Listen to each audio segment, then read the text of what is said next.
2 বছর পর বাবার বাড়িতে ফিরে এসে আমি একদম কল্পনাও করতে পারিনি যে এমন কিছু ঘটবে। মায়ের অনুপস্থিতিতে আমরা 2 বোনই ছিলাম বাড়িতে। বাবা প্রতিদিন রাতে মদ্যপ অবস্থায় ফিরে আসতেন এবং ছোট বোনকে তার ঘরে নিয়ে যেতেন। এতদিন পর যখন আমি বাড়ি এলাম তখন বাবার আচরণে কিছুটা পরিবর্তন দেখলাম।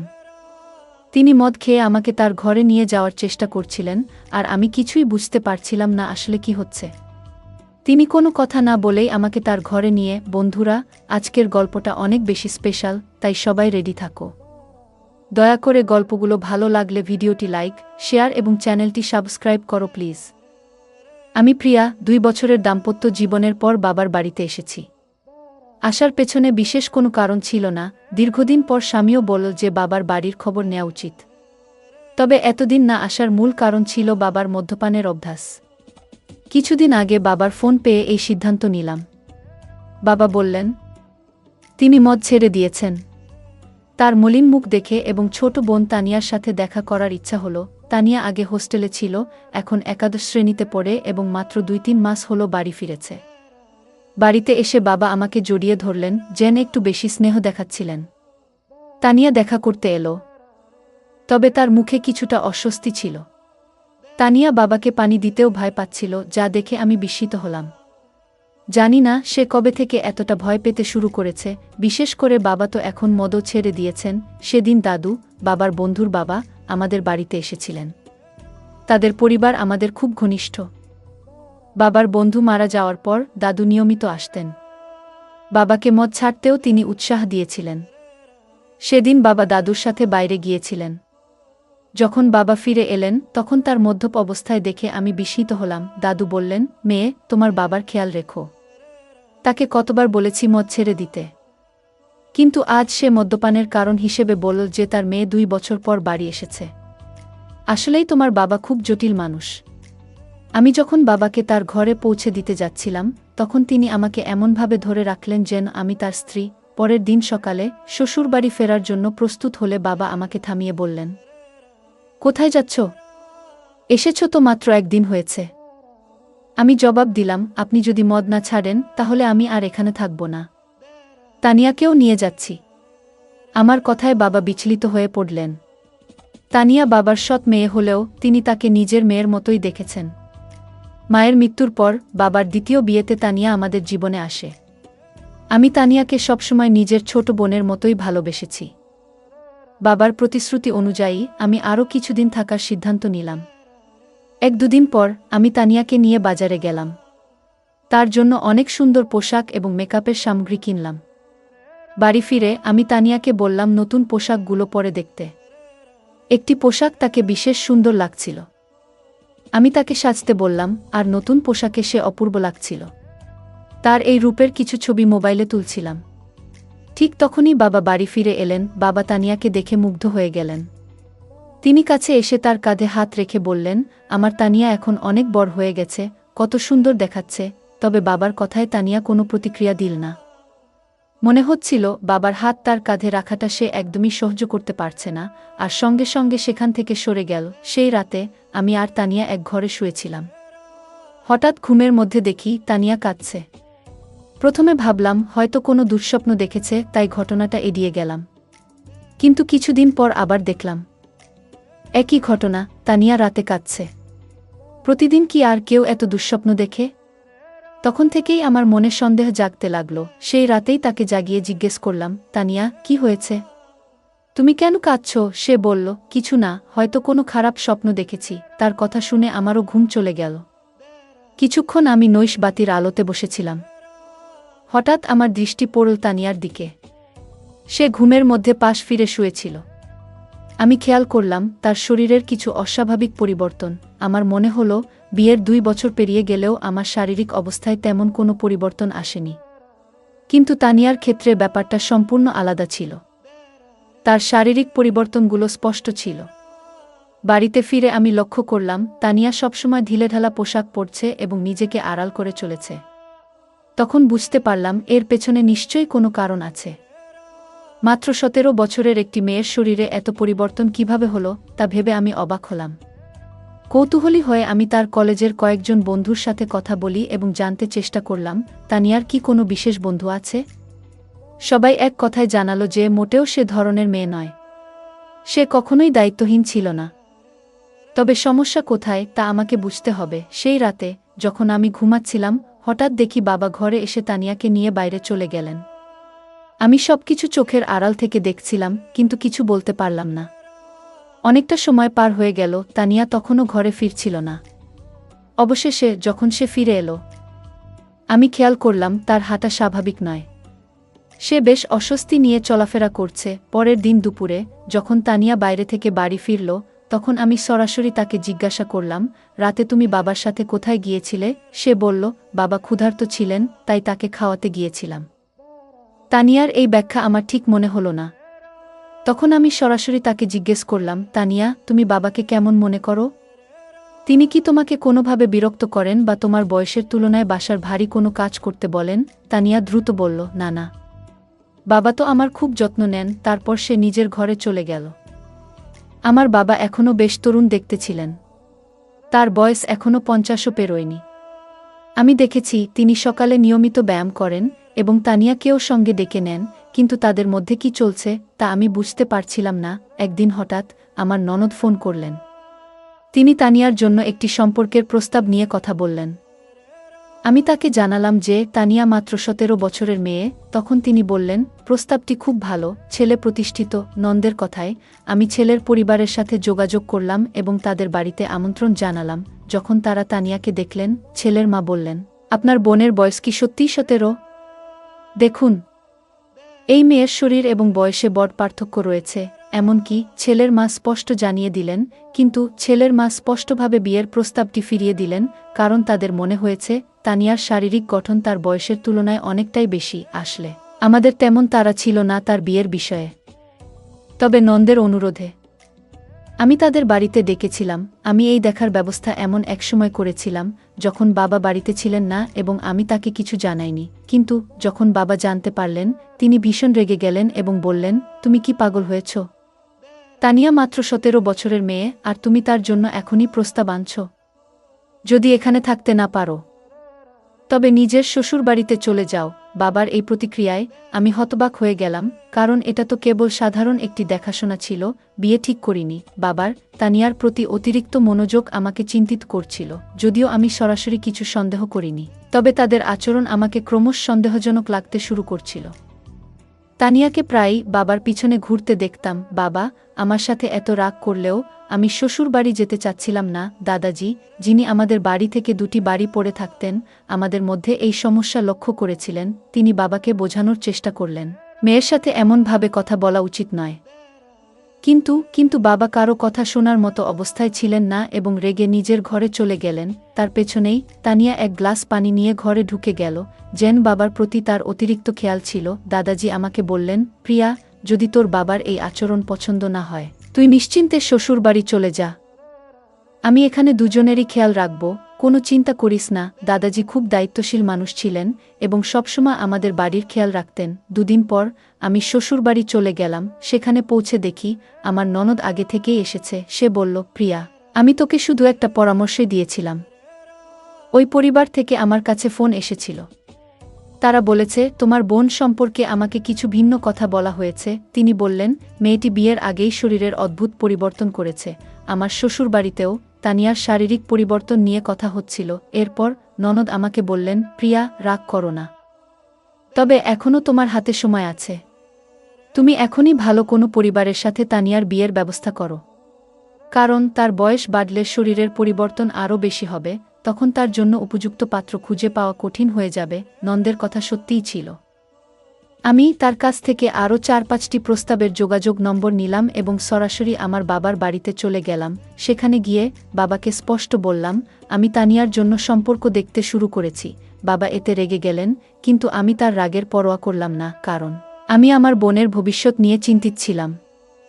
বাবা তর্ক করে বললেন, তানিয়ার বিয়ে হয়ে গেলেও আমি কিভাবে এই বাড়িতে একা থাকব? তোমার মা চলে যাওয়ার পর তানিয়া আমার জন্য মায়ের মতো হয়ে উঠেছে। বাবার কথা শুনে আমি কিছুটা বিরক্ত হয়ে বললাম, আপনার স্ত্রীর মতো বলতে চান? মানে সে খুব যত্নশীল। তিনি সঙ্গে সঙ্গে কথা ঠিক করে বললেন, মানে সে আমার খুব খেয়াল রাখে।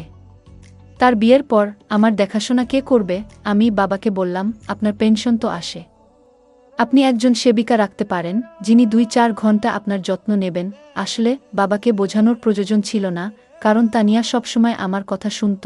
আমার দেখা 4-5টি সম্পর্কের মধ্যে একটি পরিবার তানিয়াকে পছন্দ করেছিল। সেই পরিবার আমাদের শহরেই ছিল এবং ছেলেটি একটি বড় কোম্পানিতে চাকরি করত।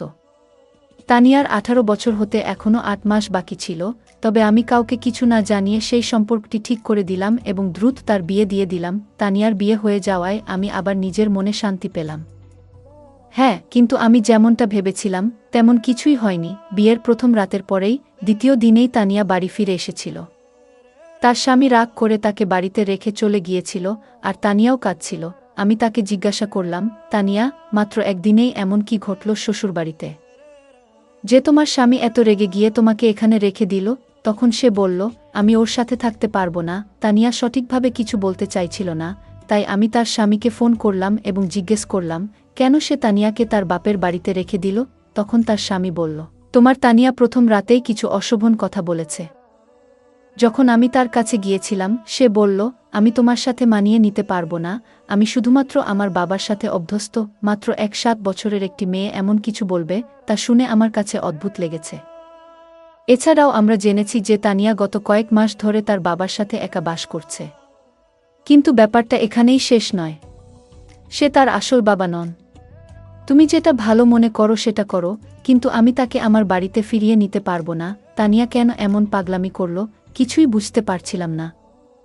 নিজের মেয়েকে বিয়ের দ্বিতীয় দিনেই বাড়িতে ফিরে আসতে দেখে আশ্চর্যজনকভাবে তার বাবা একটুও চিন্তিত ছিলেন না, বরং তিনি অনেক খুশি ছিলেন। গত কয়েকদিন ধরে তিনি রাতে তানিয়াকে তার ঘরে ডাকতেন এবং বসাতেন। কিছুদিন পর আমার সামনেই তিনি তানিয়ার জন্য কিছু পোশাক কিনেছিলেন, যা তার দেহের মাপে যথেষ্ট ছোট ছিল। তখন তানিয়া সেই পোশাকগুলো পরেনি, কিন্তু রবিবার আমি যখন আমার বান্ধবীর বাড়ি গিয়েছিলাম সেখান থেকে ফিরে এসে আমি দেখলাম যে তানিয়া সেই ছোট পোশাক পরে বাড়ির মধ্যে ঘুরে বেড়াচ্ছে। আমার চোখ অবাক হয়ে গিয়েছিল, কারণ সে তার বাবার সামনে ছোট পোশাক পরে হাঁটছিল। বাবা যেভাবে তাকে দেখছিলেন সেটা দেখে আমি সাথে সাথেই তানিয়ার হাত ধরে তাকে আমার ঘরে নিয়ে গেলাম এবং বললাম, তানিয়া, এখন তুমি আর ছোট নেই, একবার নিজেকে আয়নায় দেখো। বাবার সামনে এমন ছোট পোশাক পরে ঘুরে বেড়ানো ঠিক নয়। তানিয়া আমার কথাগুলো শান্তভাবে শুনল, কিন্তু কোনো উত্তর দিল না। সেদিন রাতে আমি ঘুমাচ্ছিলাম, তখন হঠাৎ আমার মনে হলো যেন কেউ আমাকে ধাক্কা দিয়েছে। ঘুম ভেঙে দেখি পাশে তানিয়া নেই। আমি তাকিয়ে দেখলাম সে ঘর থেকে বাইরে যাচ্ছিল। আমি তার পেছনে পেছনে গেলাম এবং দেখলাম সে বাবার ঘরের সামনে দাঁড়িয়ে আছে। আমি পেছন থেকে ডাকলাম, তানিয়া, এত রাতে কোথায় যাচ্ছ? কিন্তু সে আমার কথার কোনো উত্তর দিল না, এমনকি আমার দিকে তাকালো না। আমি তার সামনে এসে দাঁড়ালাম এবং তখন বুঝলাম তানিয়া আসলে ঘুমের মধ্যে হাঁটছিল। পরের দিন সকালে আমি তাকে জিজ্ঞেস করলাম, তানিয়া, তোমার কি ঘুমের মধ্যে হাঁটার সমস্যা আছে? সে বলল, আমারও ঠিক জানা নেই, আমি রাতে ঘুমের মধ্যে হাঁটি, কিন্তু কিছুই মনে থাকে না।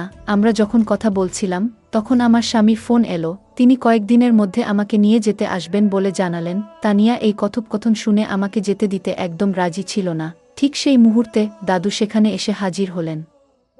7 বছর বয়স হলেও দাদু এখনও বেশ শক্তিশালী ছিলেন। আমাদের কথাবার্তা অনেকেই শুনছিল। দাদু তানিয়াকে বললেন, তুমি শ্বশুরবাড়িতে থাকতে চাও না, কিন্তু তোমার বড় বোন তোমার মতো নয়, তার অনেক দায়িত্ব আছে।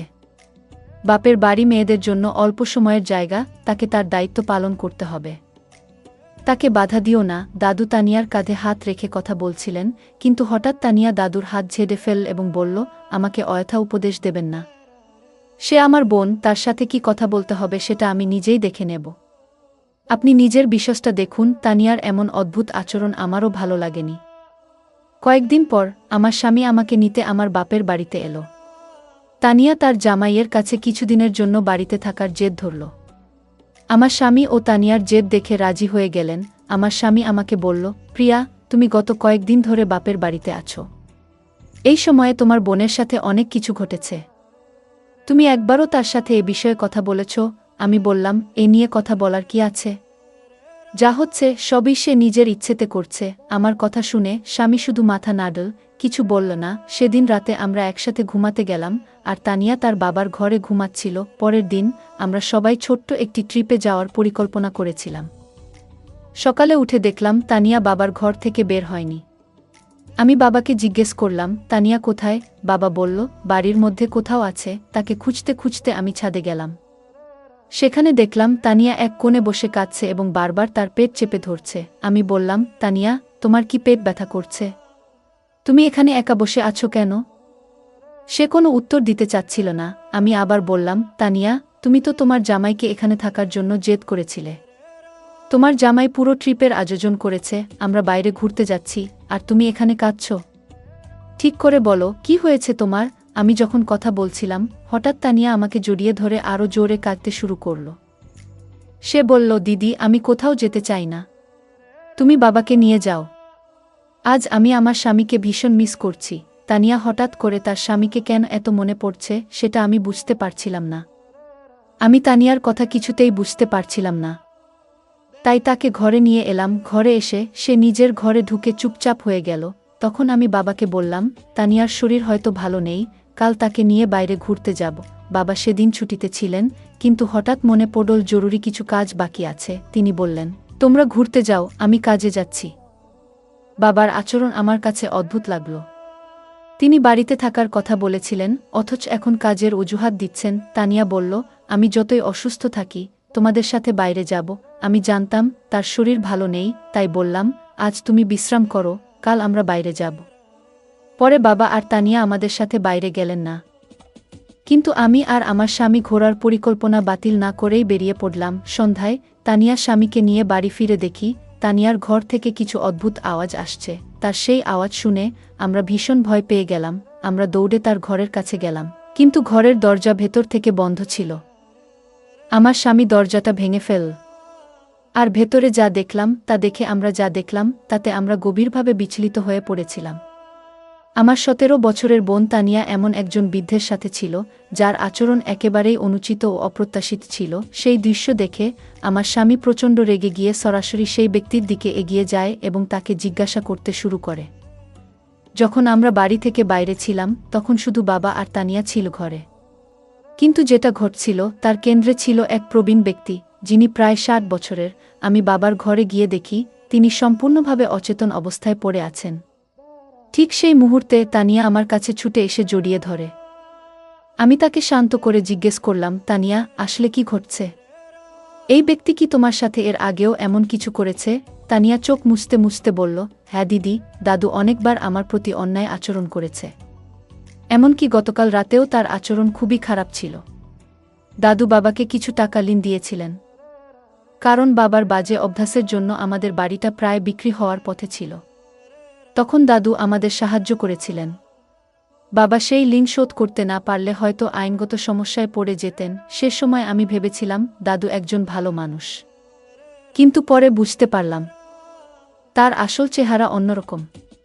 দাদু প্রায়ই বাড়িতে এসে বাবার সাথে মদ খেতেন, আর বাবা ঘুমিয়ে পড়লে আমাকে অত্যাচার করতেন। গতকালও একইভাবে আমাকে হুমকি দিয়ে বললেন, কাউকে বললে বাবাকে জেলে পাঠাবো। এতদিন এসব সহ্য করেছি, কিন্তু তোমাকে বলতে পারিনি। তুমি আমাকে সবসময় ভুল বুঝেছ, কখনো পাশে দাঁড়াওনি।